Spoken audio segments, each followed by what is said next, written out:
You're watching One-to-One with Simon Jordan. Next week, I'm going to tackle the thorny subject, especially for me, of Newcastle United. Don't forget to leave your questions in the comment section below. Can, yes, will, no.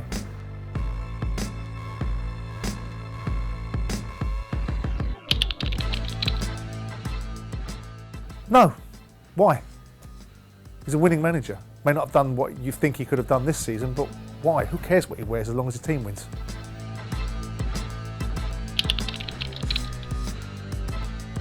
The expectation of Everton has been suppressed because other teams have come up. You know, you're seeing the sort of Leicesters and the Chelseas, the Manchester Cities, the Man United, even the Tottenham and Arsenals of the world that have gone way beyond where Everton have gone now for some significant period of time. It's a challenging one because I'm a great fan of Everton as a football club. Bill Kenwright I hold in the greatest regards. I obviously sold players to Everton. I'm not sure they skate below the media attention range. I just don't think the media attention is particularly focused on Everton being particularly successful. Moshiri has big ambitions, but some of the acquisitions that they involve themselves in don't really excite people. You know, you don't look at Iwobi going to Everton as an exciting transfer. Gylfi Sigurdsson, albeit a big number, doesn't set the world alight. Now, of course, Carlo Ancelotti going in there gave it a feel, but it was the wrong feel because Ancelotti going to Everton, as I said very early in his tenure, didn't feel like the right fit. So I don't know if they get beneath the radar. I just think the expectations levels are so much different in regards to Everton.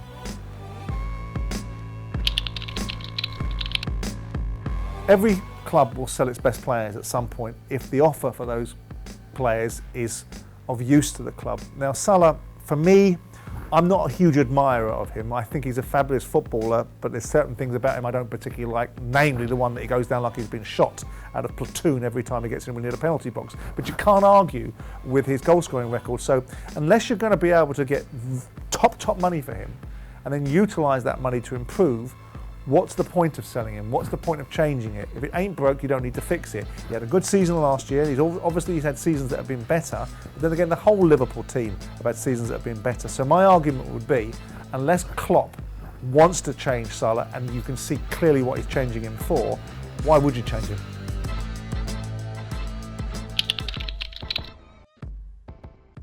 Ancelotti leaving Everton probably doesn't derail them that much, because if you look at the principle of it, I'm not sure how you can make a case for him having achieved very much. Finishing 10th in the league for Everton, when you're supposed to be pushing on, when you've got an ambitious owner, you're supposed to be moving through the gears, and there was an expectation that because Everton started the season well, that they were going to kick on.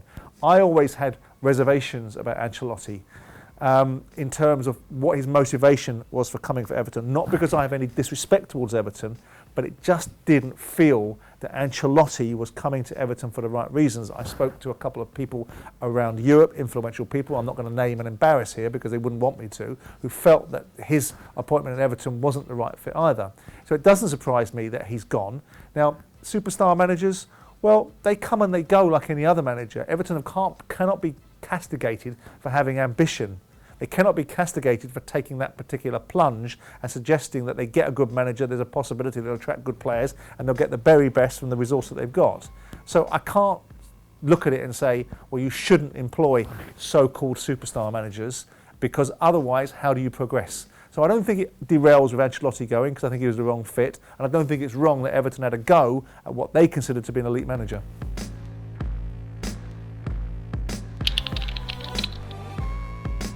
Can, yes. Will, no.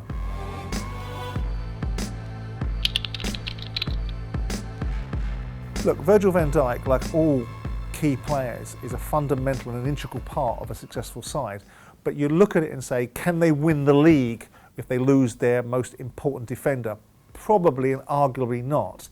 Can they deteriorate? Should they deteriorate more to the point the way they did for that middle section of the season because of the loss of Virgil van Dijk? No, they shouldn't. Some of the decline and some of the frailties that Liverpool showed, both in squad terms and some of the performances of the players, wasn't good enough. Klopp was rattled. He wasn't on his A game. You know, the team were all over the place in certain games. And I think that you can't just attribute the complete lack of performance during certainly about 10 or 12 games during the season, simply just to Virgil van Dijk. Of course, you've got to also factor into the fact it wasn't just Virgil van Dijk, was it? You know, you lost Matip, you lost Gomez, you had other players that were in and out. So I think a lot can be lost, and the balance and the platform that the side built upon to be so successful the previous season was probably underpinned by Virgil van Dijk, but I don't think you can give that as an excuse for certain parts of the reasons why Liverpool failed a lot of the time during the course of the last season. Don't forget, next week I'm talking Newcastle United. Don't forget to get your questions in.